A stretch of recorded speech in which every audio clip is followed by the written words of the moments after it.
உலகெங்கும் நிறைந்திருக்கும் தமிழ் நேயர்கள் அனைவருக்கும் எமது மனமார்ந்த வணக்கம். நான் உங்கள் ஜோதிடர் அந்தியூர் சுதாகர், பாரம்பரிய முறை ஜோதிட ஆராய்ச்சியாளர். இன்று நாம் காணக்கூடிய தலைப்பு, மகர ராசி அன்பர்களுக்கு தனது ராசிக்குரிய 4ஆம் அதிபதி செவ்வாய் பகவானும் லாபஸ்தானாதிபதி செவ்வாய் பகவானும் உச்சம் தனது ராசியிலேயே மகரத்திலேயே அமையக்கூடிய இந்த காலகட்டங்கள் 40 நாட்கள், ஜனவரி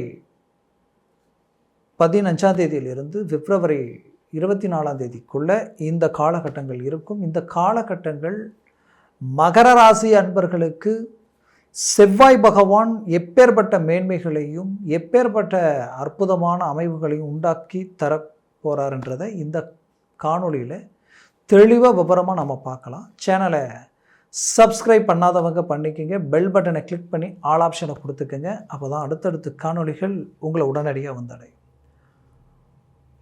மகர ராசி அன்பர்கள் சொல்ல வேண்டியதே இல்லை, எப்போவுமே நான் சொல்லுவேன், நீங்கள் போல்டானவங்க, ரொம்ப ஸ்ட்ராங். ஒரு முடிவெடுத்து அந்த முடிவில் ஸ்ட்ராங்காக இருப்பீங்க. மற்றவங்களுக்கு நல்லதை செய்கிறதில்ல, யோசிக்க மாட்டீங்க. அடுத்தவங்க விஷயத்தை நீங்கள் எடுத்து பேசுவீங்க.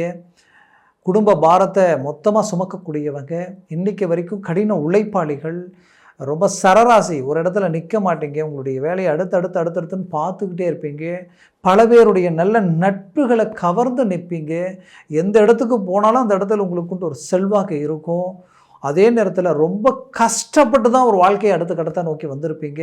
பட் அப்பேற்பட்ட நிலையில் இருந்த நீங்கள் இந்த 7 லட்சணி எப்போ வந்ததோ அப்போ இருந்தே மன அமைதி இழக்கக்கூடிய ஒரு நிலைமைகளை சந்திச்சிங்க. அதையும் தாண்டி எவ்வளவோ ரிஸ்க் எடுத்து உங்களுடைய உழைப்பையும் மீறி என்னென்ன செய்யணுமோ அவ்வளோ எஃபர்ட் போட்டும் கூட இன்றைக்கி நீங்கள் எப்படி இருக்கிறீங்கன்னா, எல்லாத்தையும் முடித்து ஒரு சக்ஸஸ்ஃபுல் அடைகிற நேரத்தில் தன்னை சார்ந்த அந்த விஷயங்கள் எதுவுமே தனக்கு கை கொடுக்கலையே. எல்லாம் முடிகிற வேலை முடியலை, எல்லாம் நடக்கிற வேலை நடக்கலை, கைகூடி வர வேண்டிய விஷயங்கள் கைகூடி வரலை, கூட இருந்தவங்க சரியான ஒத்துழைப்பு கொடுக்கலை. இத்தனை நாட்களாக நாம் அவங்களுக்கு நல்லதை செஞ்சோம். ஆனால் இன்றைக்கி நம்ம விஷயத்துக்காக அவங்க ஒரு நிமிஷம் கூட யோசிக்காமல் விலகி போகக்கூடிய ஒரு நிலைமை. இப்படி ஒவ்வொன்றையும் பார்க்க இனம் புரியாத மன உளைச்சல் உங்களுக்குள்ளே உருவாகி இன்றைக்கி ஒரு வைராகியம் உங்களுக்குள்ளே இருக்குது. அந்த வைராகியம் நாம் அடுத்த கட்டத்தை நோக்கி பெரிய லெவலில் ஃபோக்கஸ் பண்ணணும், சாதிக்கணும், நல்ல இலக்கை நோக்கி பயணம் பண்ணணும், இருக்கிற பிரச்சனைகளை தீர்க்கணும், உங்களை நம்பி கொடுத்தவங்களுடைய நாணயத்தை காப்பாற்றணும் அப்படின்ற ஒரு எண்ணத்தோடு செயல்படுத்திக்கிட்டு இருக்கிறீங்க. பட் அதற்குரிய ஒரு நல்ல நேரம் தான். இந்த செவ்வாய் பகவான் உங்களுடைய ராசியிலேயே உச்சம் பெறுகிறார். அதுவும் 4ஆம் அதிபதி. 4ன்றது அந்தஸ்து, மரியாதை, செல்வம், செல்வாக்கு, கௌரவம் சார்ந்த இடம். இப்பேற்பட்ட இடத்திற்கு அதிபதி உங்களுடைய ராசியிலேயே உச்சம் பெறும் பொழுது இது எல்லாம் உங்களை தேடி வரும். உங்களுடைய ஆரோக்கிய ரீதியில் இருக்கக்கூடிய பிரச்சனைகள் தீரும். ப்ளஸ் வண்டி, வாகனங்கள், மண், மனை, பூமி சம்மந்தப்பட்ட விஷயங்கள் உங்களுக்கு கிளிக் ஆகும். அப்போது இப்போ என்ன செய்வீங்கன்னா, ஒரு பூமி வாங்கிறதோ இல்லை வீடு கட்டுறதோ இல்லை வண்டி அதாவது கார் வாங்கிறதோ இதற்குரிய அமைவுகள் உங்களுக்கு ரொம்ப கை கொடுக்கும். குறிப்பாக கனரக வாகனங்கள், டிரான்ஸ்போர்ட் சம்மந்தப்பட்ட விஷயங்கள் பெரிய லெவலில் உங்களுக்கு கை கொடுக்கும். தாய் வழி சொத்துக்கள் ஏதாவது வர வேண்டியது இருந்தால் இப்போ அது உங்களுக்கு கை கொடுக்கும். தாயினுடைய ஆரோக்கிய ரீதியில் ரொம்ப நாள் பிரச்சனைகளாகவே இருக்குதுன்னு நினச்சிங்கன்னா இப்போ அது உங்களுக்கு அருமையாக ரிலீஃப் ஆகிறது உங்களுக்கு நல்லாவே தெரியும். அதுலேயும் குறிப்பாக மகர ராசி அன்பர்களுக்கு இந்த செவ்வாய் எங்கெங்கே பார்க்குறாருன்னா 4ஆம் இடத்தை பார்க்குறாரு. அப்போ அந்த 4ஆம் பாவம்ன்றது ஒருத்தருடைய கல்வி, அடுத்த பார்க்கும் பொழுது பட்ட படிப்பு சார்ந்த விஷயங்கள், உயர்தர நிலை, நீங்கள் படிச்சுட்டு இருக்கக்கூடிய இடத்துலேருந்து உங்களை அப்படியே வேலைக்கு எடுக்கிற அளவுக்கு வாய்ப்புகள் கிடைக்கும். அதே சமயம் பார்க்கும் பொழுது உங்களுக்கு டைரெக்டாக பார்க்குற வீடு 7ஆம் பாவம்.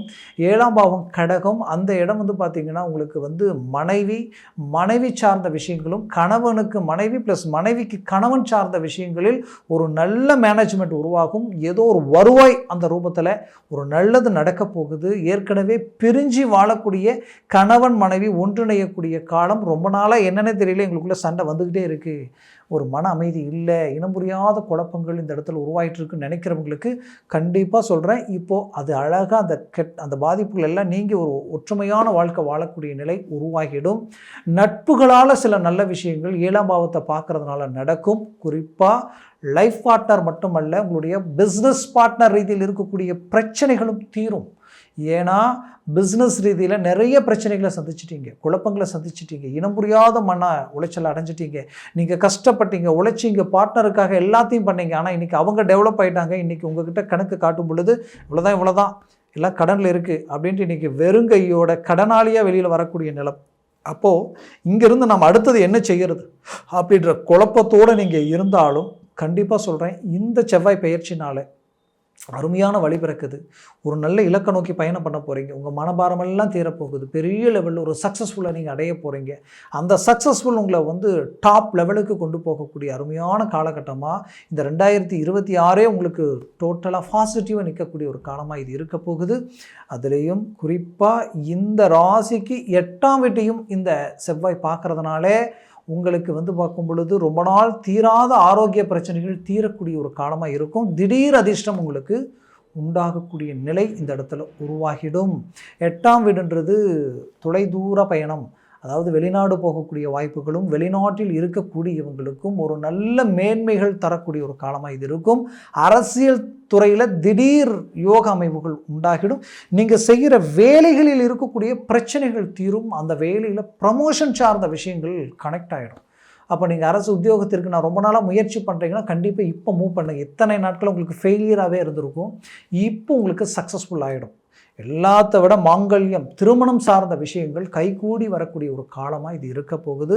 இது 4ஆம் பாவத்தை பார்க்குறதுனால ஆரோக்கிய பிரச்சனையினால ரொம்ப நாளாக புத்திரபாகியம் கிடைக்கல, என்னென்னவோ ட்ரீட்மெண்ட் எடுத்தேன், எதுவுமே கைகூடி வரலன்னு நினைக்கிறவங்களுக்கு இப்போ அதற்குரிய வாய்ப்புகள் அமையப்போகுது. அதில் எந்த மாற்றமும் இல்லை.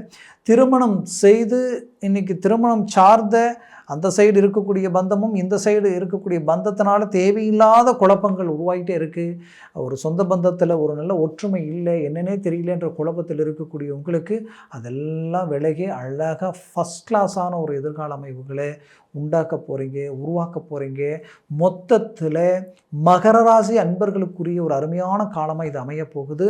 கொடுத்த பணம் கை சேரும். ரொம்ப நாளாக இந்த பணம் வருமா வராதா, இது அவ்வளோதானா நினச்சதை கூட இப்போ மூவ் பண்ணிங்கன்னா உங்களுக்கு கை சேரக்கூடிய ஒரு காலமாக இது இருக்க போகுது. சொத்துக்கள் டாக்குமெண்ட் சம்மந்தப்பட்ட பிரச்சனைகளும், அதே நேரத்தில் ரொம்ப நாளாக விற்க முடியாத சில இடங்களும் விற்கக்கூடிய ஒரு வாய்ப்புகள் உங்களுக்கு கை சேரும். மேற்கொண்டு மகர ராசி அன்பர்களுக்கு 2ஆம் பாவத்திலேயே ராகு அமர்ந்திருக்கிறதுனால குடும்ப ரீதியில் மனைவி கிட்ட சற்று பேச்சுவார்த்தையில், மனைவி கணவன்கிட்ட கொஞ்சம் பேச்சுவார்த்தையில் கொஞ்சம் நிதானமாக செயல்பட்டு பேசுங்க. அது உங்களுக்கு மிக ஒரு நல்ல மேன்மைகள் அளிக்கும். அது இல்லைன்னா தேவையில்லாத குழப்பங்களை உருவாக்கிடும், தேவையில்லாத சிக்கல்களை உருவாக்கிடும். பிள்ளைகள் விஷயத்தில் மிக எச்சரிக்கையோட கவனத்தோடு இருங்க. மேற்கொண்டு பிள்ளைகளுக்குரிய வாழ்க்கை, திருமண வாழ்க்கையை அமைக்கிறது ரொம்ப பார்த்தமைங்க, இல்லைன்னா அதுவே ஒரு பிரச்சனையாக மாறக்கூடிய வாய்ப்புகள் உண்டாக்கிடும். அதனால் இந்த காலகட்டங்களில் இந்த விஷயங்கள் சற்று கவனத்தோடு இருந்தால் போதும். மற்ற எல்லா விஷயங்களும் உங்களுக்கு ஃபர்ஸ்ட் கிளாஸாக இருக்கும். நான் சொன்ன பலன்கள் கோச்சார ரீதியில் ஜனன ஜாதகமும் திசா புத்தியும் ப்ளஸ் சர்வாஷ்ட வர்க்க பரல்கள் பொறுத்து பலன்கள் மாறுபடும்.